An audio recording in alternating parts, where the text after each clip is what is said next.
Welcome to the Diplowoman podcast, where we will be talking with and about incredible women mediators, facilitators, negotiators, ambassadors, peacemakers, peace builders, and more.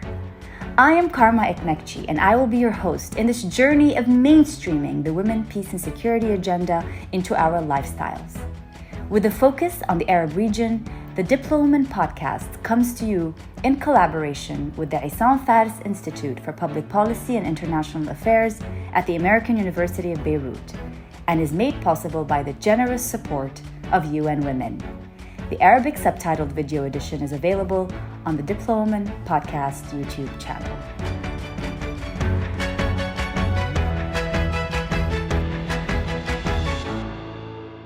We're thinking out loud with Mina Al-Oraibi in this 7th episode of the Diplowoman podcast. Mina is the editor-in-chief of The National. She's the first woman editor-in-chief of The National. She was also the assistant editor-in-chief, the first female assistant editor-in-chief of Al-Sharq Al-Awsat, where she currently is still a columnist. She also writes for Foreign Policy. Mina is a Yale World Fellow, and she was selected as a Young Global Leader by the World Economic Forum. Mina's here with us today to discuss the situation in Iraq, the recent elections, and where women stand or sit in Iraqi politics. Mina Al-Oraibi, welcome to the Diplowoman podcast, and thank you for being with us. Thank you for having me, Karma. I'm a fan of the podcast, so it's great to be hosted on it. Thank you. Thank you, Mina. So tell us, how do you view the recent elections? Where are we in Iraq after 18 years of turmoil, of instability? How do you see the future of this country, which is, by the way, where you are originally from? That's right. I am originally from there, and Iraqis will always hold out hope for Iraq in the same way that the Lebanese hold out hope for Lebanon, even when things seem very, very dire. And so when you look at Iraq today, you can look at the cup half full or the cup half empty. In a way, the fact that this is the 5th election cycle where there is a transition of power expected to happen, and with so far minimal violence, there's always the specter of violence, the ghost of violence, but so far isn't there. That's an important transition over the last 18 years. However, the political system has failed to deliver for the Iraqi people. And so it is much more glass half full, because actually the political system and the elections start to become a fig leaf for the failure and the dysfunction that is at the heart of how Iraq is being governed.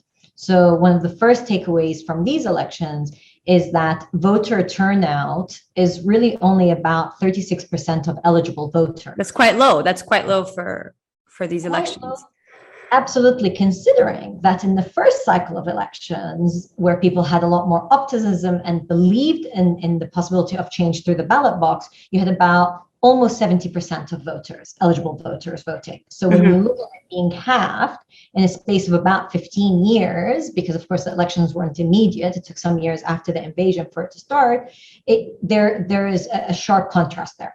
And so this is the lowest voter turnout you've had. And the low voter turnout wasn't a matter of people not being bothered, but rather it was a protest vote. It was a way for the ordinary Iraqi to say, I will not give my vote because I will not rubber stamp a process that ultimately is leading to different political parties carving up the riches of Iraq amongst themselves. The biggest problem, of course, we face is corruption. And while during the election campaign, you had a lot of mainly male voices saying, we will fight corruption, there's no real clear party program of how they would do that. And actually, most of the people who are claiming they would fight corruption are themselves embroiled in many corruption cases. And so at the moment, of course, post-elections, we see some important trends. The final results will take some time. The government formation will take some time, but there are certainties that have already appeared. One certainty is that for the first time, you actually have independents that were able to secure seats in parliament. Imtidad, which is the movement that came out of the October 2019 protest movement, again, the echoes of what happened in Lebanon in terms of the protest movements in both countries, wanting, first of all, a country that functions, The slogan in Iraq's protest was Nurid Watan, we want a homeland, we want a home that actually works, but also a pushback against Iran. You had many voices calling for Iran to stop being involved in Iraq's internal affairs and to fight corruption. And so Imtidad, which has a number of prominent voices from the protest movement, was actually able to secure about 10 seats. Again, the results are not exactly final. And that's important. We haven't had that before. So this is unprecedented. And amongst these independents, do we see female faces? Do we see women?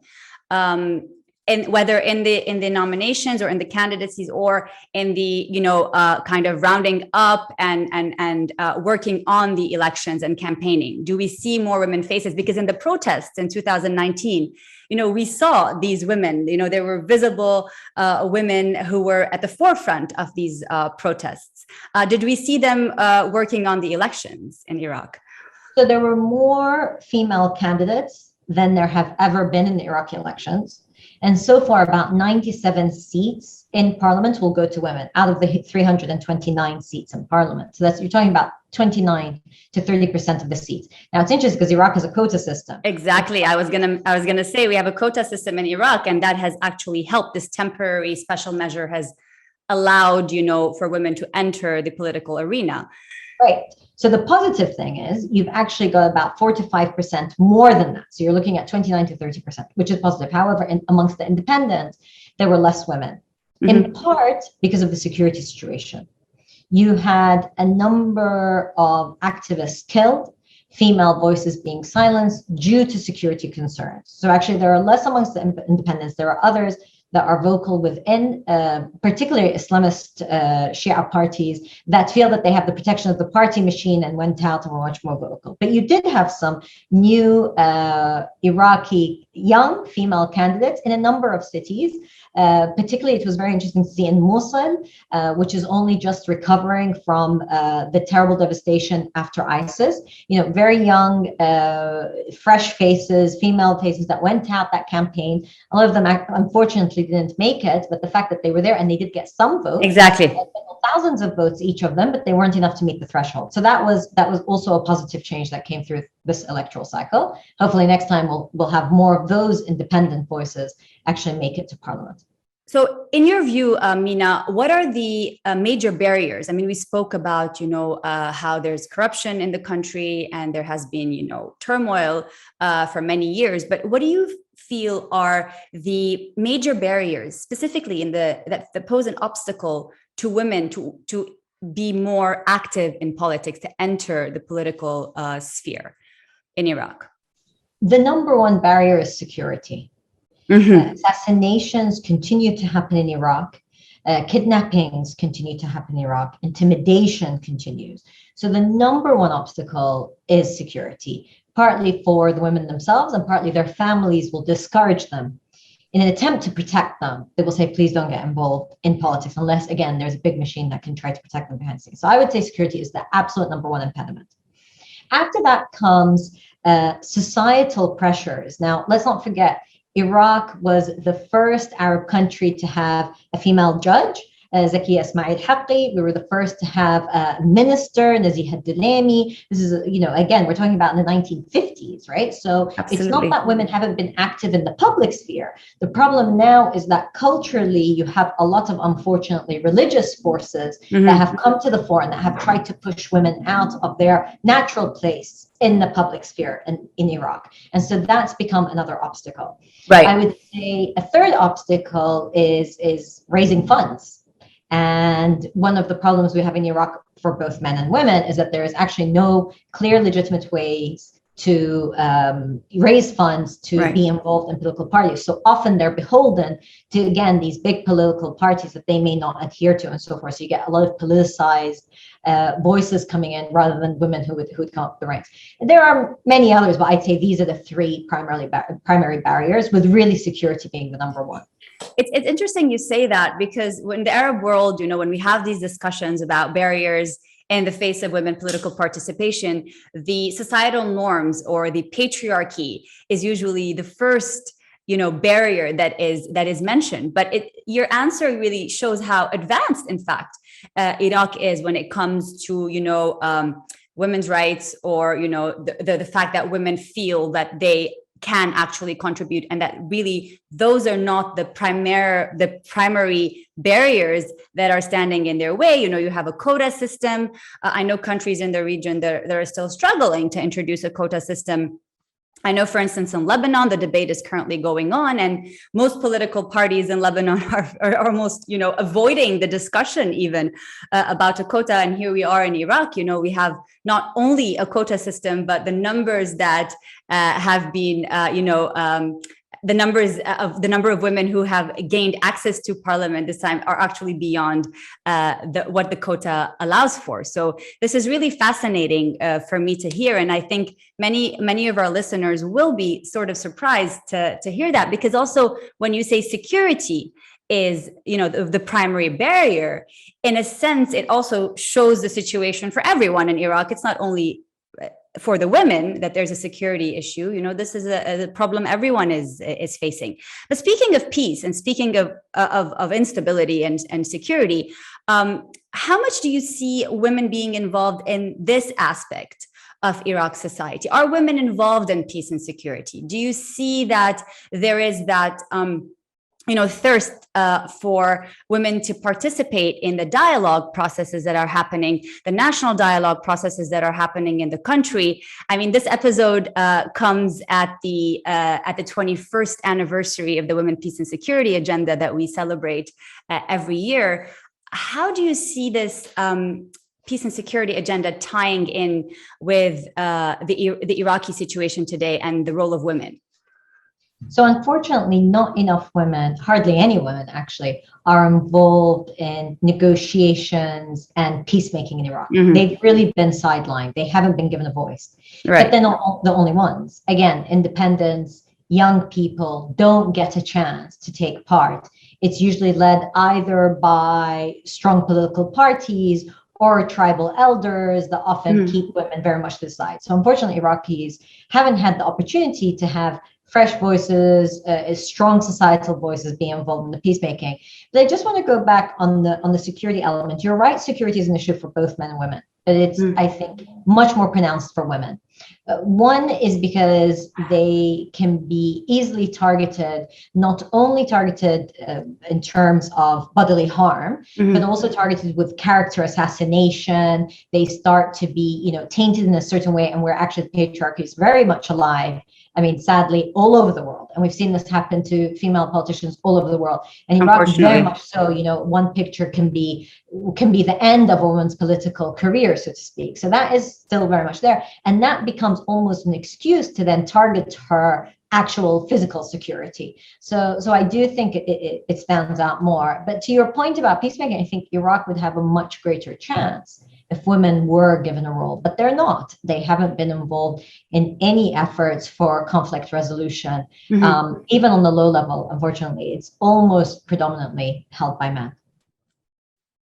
That's unfortunate, and we hope in the coming years we see a shift in that scene. I hope. And Mina, I want to touch a little bit upon something that we've discussed this before, which is public discourse, and how this ties in the politics of Iraq, and the Arab world in general, and the role of women in media, and how, especially we're speaking with you. I mean, you're the expert on this matter. And I'm curious if you can share with us a little bit your views on this, and how we can sort of work together as different, in a multi-stakeholder approach to be able to correct or rectify this distortion in public discourse.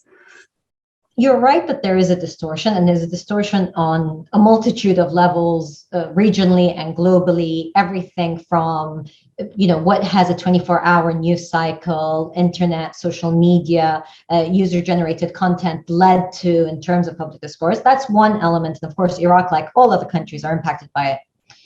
But importantly, Iraq after 2003, one of the first things that happened is you had a proliferation of different media outlets, newspapers. There were, within 6 months, over 240 newspapers. Some newspapers were only 8 pages, and some were no bumper pack. And of course, TV stations. and radio stations. But then what happened very quickly is that political parties, again, because they were able to get into the system and actually have the money through corrupt means, usually, to run TV stations, they became very politicized. So even though we have a multitude of media outlets, they're all actually, in large part, working towards a political agenda. And that's really hurt the public discourse in Iraq. The other issue that's happened is in Iraq after the fall of Saddam Hussein's regime is, yes, people can go out and speak. You can speak on TV. It's almost gone to the other extreme. There's more freedom of expression and more outlets to speak. Right. There's more freedom of expression, but there's less responsibility. Okay, so for what you actually say. But what's problematic and what's happened in Iraq is that you can go out and say, here are documents, I can prove that X, Y, and Z took money from this company, and there's no law enforcement. So actually, it's made it more problematic because people are even more aware, and you're going out and declaring these things, but then there's no one to hold them accountable. And if we talk about public discourse and how it affects women also, we haven't really been able to raise the bar on how we discuss women's issues, women's rights in Iraq and so forth, partly because everyone's thinking about the most immediate, which is, again, security, electricity, food, right? And so we haven't been able to raise the level of public discourse, say, what do we want for the country? What do we want for young girls and women going forward and so forth? We're nowhere near there, unfortunately, and there really isn't the space. And so you ask the question of what is the responsibility or what more can we do? It's to create that space, right? To make these stories matter. There's a small little collective in Basra of women that started their own little media outlet called Lotus. And it talks about women's issues and so forth, but it's very insular. It hasn't been able to break beyond the immediate circle of people who work on it and their supporters. But there are all these small pockets that always give you hope and say, okay, well, let's support them. Let's give them a platform. Let's elevate their voices, rather than get caught up in the political firestorms that are consistent and that make headlines, but actually don't take the country much further or raise the level of public discourse. I mean, I know you're doing your part in this and allowing for space or creating space and creating platforms for women's voices to be heard. My question to you is, what can we all do in terms of whether academics or policymakers, together with our friends at the media, our multilateral institutions that have a lot of interest in this, what are some of the ideas that we can explore together to achieve, more sort of to give more space to women for their voices to be heard? And my second question that I want also to, if you can just give me your 2 cents on, you pointed the issue of funding, and this keeps on coming up every time we talk about, how we can empower more women, how we can, well, in politics, I'm specifically focusing on politics and peace and security. The issue of funding keeps coming up. So it's either, political parties don't prioritize women, so therefore very little funds trickle down to the women in those parties or generally in politics, or it's short-term and medium-term investments that trickle out with time, and there are other priorities that come up. So what are some of the things that we can do to increase funding for women in politics and peace and security? Really big questions there, Karma. I'm going to try. The first one about, elevating those voices and giving more women space. I think there's 3 approaches. So one is for young women who don't have enough experience, to give them that experience. So be it internships, be it jobs, be it giving them a platform to write and giving them the confidence, because we see quite often women will think that they don't have experience, so why would their opinion matter? They don't have enough of an authority. So let them build up how they can have an authority and why they are authoritative on whatever they may speak. So that's really important. And tied in with that is mentorship. There are different mentoring groups, and it makes such a difference to just hear someone out and say, and that's what I see is very important for my role. For example, I have colleagues, both male and female, I always try to mentor, especially the younger ones, but I particularly understand for some of the young women and say, listen, when I was, your age, or when I was first starting out with my career, there were certain insecurities that I may have, and it doesn't mean they have exactly the same, but I'd say this is how I try to approach them. So I think talking about it also is saying, yes, there are certain things that are different for women than men, particularly in our part of the world, right?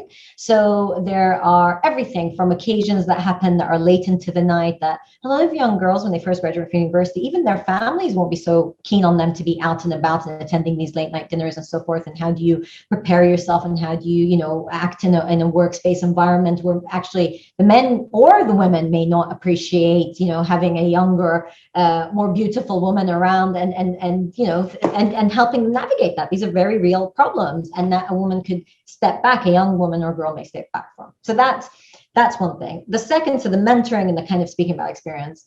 And the second thing is that giving of the platform, giving jobs, creating internships and so forth. The third element that I think is really important is saying, well, why does it actually matter to have these female voices? Because it's not charity. It's not we're doing it because we think, that'll make us look good. It's to actually say it's a very valid role that women play, regardless of age, at different stages, and the impact they have on society and the wider society and so forth. And so giving them their right, rather than making it seem like, oh, we're going to do this because it looks good, that we're, CSR almost. It's not, right? Yeah, it's not tokenism. It's really inclusive decision-making. It's inclusiveness at the core. Absolutely. In terms of the funding is a very difficult one because it depends who you, and then this is across the board. This is for men, women, media outlets, whatever it is, where your funding is and how it comes through is very difficult. And unfortunately, we're at a time in the region, it has been true for some time, that if you get external funding, the European Union is known, the Canadians are known, otherwise, if you're getting external foreign government funding, it really becomes, in some parts of the Arab world, a target on your back. Absolutely. You're labeled. Right. You're labeled. Exactly. So, but it is about educating young women, but also men, but particularly young women, about the opportunities that are there for foundations, that it doesn't have to be government funding so much. There are foundations, there are institutions that create funds that they can benefit from. But it's not only about direct funding, it's also scholarship opportunities. Sometimes I think if I step back and do nothing but reach out to young Arabs, and particularly women, and say, listen, there is this opportunity at these universities that are looking for people, and this is how you apply, and teaching them the skills, how to apply for funding and how to be part of that. That's important. But ultimately, we have to start in our own countries creating those funding opportunities. We can't keep looking abroad and saying, okay, they'll come and fund, because of all the reasons that we've discussed. Right? Absolutely. Target, it's not necessarily always aligned with what the country needs and so forth. And so it is up to our big corporations in the region. There's vast amount of wealth in the region. We shouldn't be looking outside of it, right? I agree. So it's what about let me ask you this. Diaspora have a role to play. You have a huge diaspora, just like, Lebanese have a huge diaspora, the Syrians have every country that has been faced with conflict and turmoil, has produced a huge diaspora that has been successful oftentimes. So how do you see the role of the Iraqi diaspora playing not only into the political scene in your country, but also in empowering the women of Iraq? It's a really good question. I think the Iraqi diaspora, like all diasporas, have a very complicated relationship with their home country. And so, is it love and hate? There's a love and hate relationship there, isn't there? There's a love and hate, and there is a survivor's guilt. Right. So many Iraqis have survivor's guilt, and there's a sense that if they're abroad, can they legitimately have a role to play within their own country? They've left, they haven't gone through the same suffering. Do they have the right? I am one of those people that for years wouldn't be like, yeah, okay, I am Iraqi, but I left Iraq when I was 6 and I don't go back that often. And I was almost like making excuses for how my life turned out, right? And it took me years to realize that actually, no, but Iraq has been such a big part of my life. It is who I am. And actually, because of the politics in my own country, I was in exile with my family. We were refugees and we went through our own hardships. And it isn't competition who's gone through more hardship, right? And so I think for the diaspora, quite often, it is that complicated relationship. There's survivor's guilt, but there's also this sense that a lot of people that fled Iraq because of politics. So they want to stay away from politics. And so they've avoided it. They will encourage their children to stay far away from it also. But then they don't think, but they're very charitable. So there's charity, but there isn't strategic giving. right? So Right. there's charity. I mean, it's incredible what the Iraqi diaspora and some of the people I know, and a lot of people, by the way, prefer to do it on the quiet, right? So they don't want to advertise it. They're, you don't have these big fancy events and so forth, but they're really, from family to family, they've really supported different communities inside Iraq, and that's amazing. There isn't the strategic giving. There isn't the setting up of a foundation saying we will give it this way. There are a few families that do, very, very, very few. And a lot of them actually were influenced by being in the United States, because in the US, there is that very much more charitable type of giving that is strategic, that's declared and so forth. But it's tiny compared to how much influence, knowledge, and wealth that Iraqis abroad have. But like I said, it's a very complicated relation. And unfortunately, not enough people think strategically in that way. And they're scared that their intentions are questioned. Mina, I really want to thank you for sharing that. I mean, that's your personal experience with, living outside of Iraq and being part of the diaspora. I think that's going to resonate with a lot of our listeners, because this has become, very common in our region. And so I really appreciate you sharing that about yourself. Mina Al-Oraibi, what advice do you give young Arab men and women who wish to enter politics in the Arab world, given that you know the ins and outs of Arab politics or regional politics very well? So what's your 2 cents? I would say be careful of politics, but I would say that public service doesn't have to be tied into politics alone, and that there are many ways to serve your country in a public setting, but you could also choose a career path that isn't in politics where you can still serve your country. So I would say think about how you can actually contribute to society, contribute to the betterment of your country. However, for those who have a keen interest in politics and want to get involved in politics, we need better politicians, so we definitely encourage them. What I would say is know your history. Know your history well. Know who the players are, and know that things change. There are no constant friends and allies. There are constant interests. Be aware of what those interests inside your country is, but also that external forces that would play a role in it. Mina, I am eternally grateful for your time. I know how busy you are. Thank you for being with us today on the Diplowoman podcast. Thank you, Karma. It was a real treat. Thank you for having me. Thank you. It's a pleasure.